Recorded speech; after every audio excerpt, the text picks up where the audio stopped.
Hey guys, I'm Brandon. I'm down here at what we call Ground Zero, the testing grounds for all of our Garmin products. What we'll be walking through today is the XeroX1i crossbow scope. The overall goal today will be getting this mounted on our crossbow and starting to shoot some arrows downrange. All right, so let's go ahead and dig into the box. First thing I'm pulling out here is the data cable. You'll be using this for any software updates or anything that you need to do down the road. Second thing we've got here is the instruction manual. You can read through that.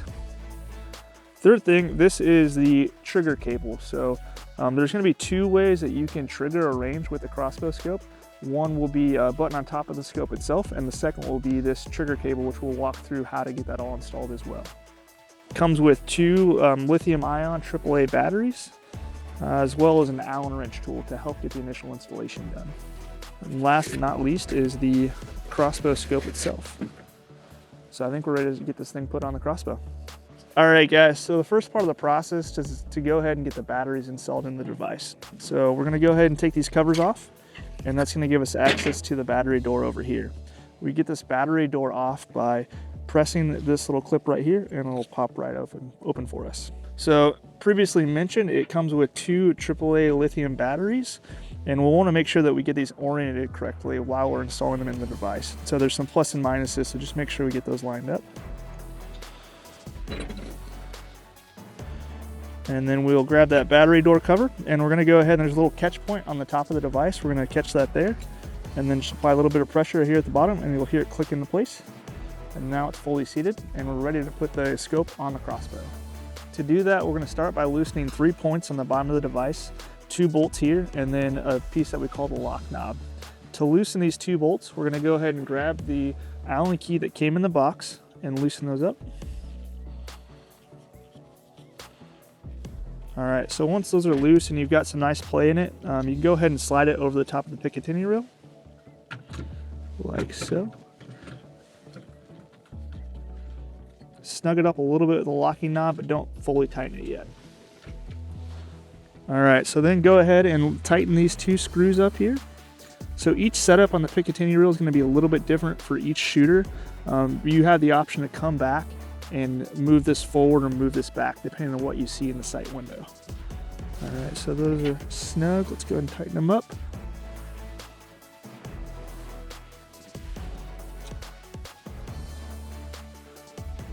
All right, now that those are nice and tight, I'm gonna go back to that locking knob one more time and just make sure it's nice and snug. All right guys, so we've got the scope mounted to the crossbow and we're ready to start the setup process. Before we do that, I wanted to cover the 4 buttons on top. So there's one here, the ranging button, and there's 3 others here on the side. One is the OK and power button, and then we have 2 up and down buttons. So to start the process, we're gonna power the device on by pushing and holding the OK button. And while doing that, I'm going to be looking down the scope and you'll see the Xero logo pop up. And the first thing that asks me is what language do I want to select. So I go ahead and hit OK on the language that I want. If I need to select a different language, I can use the up and down arrow keys. So the next prompt in the window here is asking me, what do I want to use, yards or meters? I'm going to go ahead and select yards with the OK button again. Here I'm being prompted, do I want to start the calibration process? I've got 2 options to select either yes, or I can enter a demo mode. I'm gonna go ahead and hit yes. All right, so the prompt I'm now seeing on the screen is asking me what colors do I want to use. There's several to pick from. I'm gonna go ahead and pick green to do the setup today. So the next prompt I'm seeing is asking me to set the brightness of the display. So one thing I wanted to touch on quick is there's what's called an ambient light sensor built into the scope. And what this does is it's gonna naturally adjust that light depending on the settings that you're in. So if it's early morning, it's gonna adjust. If it's midday, super bright, the brightness is gonna automatically adjust for you. So during the setup process though, again, I can use those up and down keys to either make it brighter or make it dimmer in the screen. So now what I'm seeing in the scope is just a quick note to let us know that the device is set up to go to sleep every 30 seconds during the setup process. If that happens to happen, all you need to do is push one of the keys and it'll wake back up and you can pick back up right where you left off. So at this point of the process, it's letting us know that our end goal for this next step is to start to set our different ranges. So for example, it's going to be 20, 30, and 40 shown in the display. All right, so here we're using the up and down keys to move the 20-yard aiming point, which is the top more highlighted of the points shown there to set the height within the housing. All right, so we're at the point now where we've got the crossbow cocked and the bolt loaded and we're ready to take our first shot. The goal of this first shot is to make sure that we're in the ballpark so that when we back up to our 20-yard shot, we don't completely miss.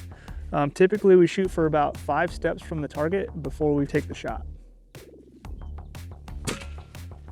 As you can see in this first shot, we actually hit a little bit low and a little bit left. What we'll be prompted to do next in the device is to start to make those small adjustments to get this arrow or this bolt closer to the center of the target. So the next steps that we're going to do is start to make a few small adjustments to the positioning of the scope on the crossbow. To do that, there's 2 adjustments that can be made. One is for up and down and one is for left and right. Our particular instance, we were roughly 6 inches low and maybe 1 inch left. So you'll get some instructions on the inside of the scope or within the display that tells you that 30 clicks on each one of these equates to 1 inch of movement on the target. Before we make those adjustments though, we need to remember to loosen the lock knob.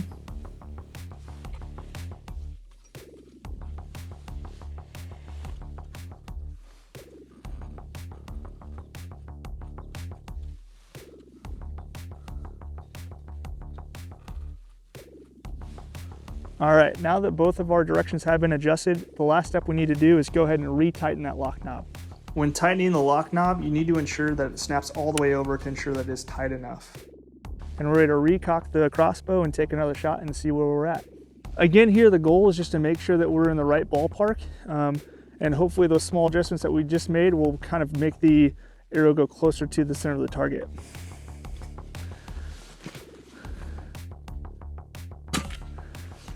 All right, so as you can see, those small adjustments made a pretty big difference in terms of where our bolt is hitting on the target. So now I think we're ready to back up to 20 yards and continue the calibration process. To do that, we're gonna be prompted on screen to take a range. Since we haven't installed the cable button yet, we'll be using the top button here to take that range. All right, now that we've taken that range and confirmed that we're at 20 yards, we're ready to go ahead and shoot another bolt.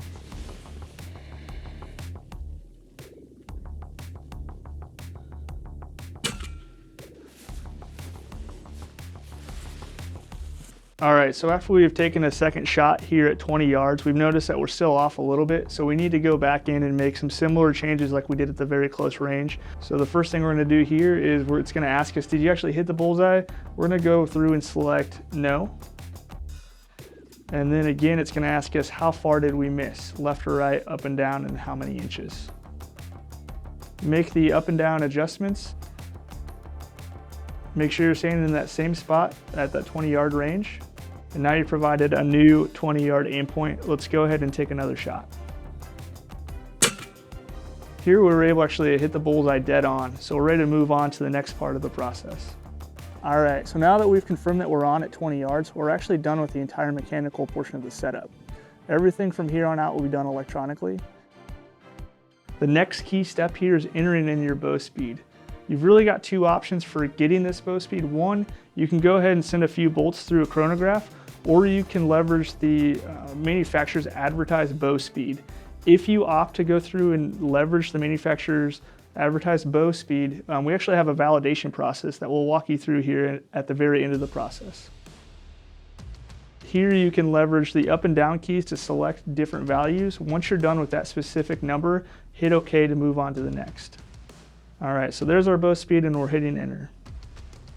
Because we did opt to go ahead and enter in the advertised speed, we're gonna walk through that validation process. To do that validation process, we're gonna start by backing up to 50 yards. Again, here we're able to leverage the ranging capabilities to validate that we're actually at 50 yards. All right, so here we're presented with our 50-yard aim point, so we'll take a shot. This shot ended up hitting just a little bit low, so we're gonna walk through a very similar process. At this point, we're pretty well dialed in on left and right, so everything will be done electronically within the sight. So we'll scroll on down and let it know that we did not hit the bullseye. It's asking us here if we hit high or low. Go ahead and let it know that we hit low. And we hit roughly 2 inches low on that shot. So we'll go through again and enter in that data point using the up and down arrows. All right, so that aiming point has now been adjusted for. So we'll walk back through the shot process one more time just to confirm it. So we hit the bullseye dead on that time. We're gonna go through and let the device know. All right, so now that we've walked through the validation process, it's actually letting us know what the estimated bow speed is. And we've now completed the setup process and are ready to shoot out to 80 yards. All right, guys, so as we talked about earlier, there's actually two ways to trigger our range. One is by pushing the button here on top of the device. The other is by installing this cable trigger. In the box, you'll find three different things. So there's two of these button clips with adhesive on the back. One is flat and one is concave. Depending on where you want to put the trigger button and what that surface looks like will dictate which of these you pick. The other handy piece that we include is some tape, some very adhesive tape. So what you'll do first is you'll actually plug it here into the back of the device, and then you'll put a small twist on it, and that locks it into place. All right, guys, well, that's a wrap for today. We appreciate your time and checking out this video. I hope it's helpful in getting you set up with your XeroX1i crossbow scope.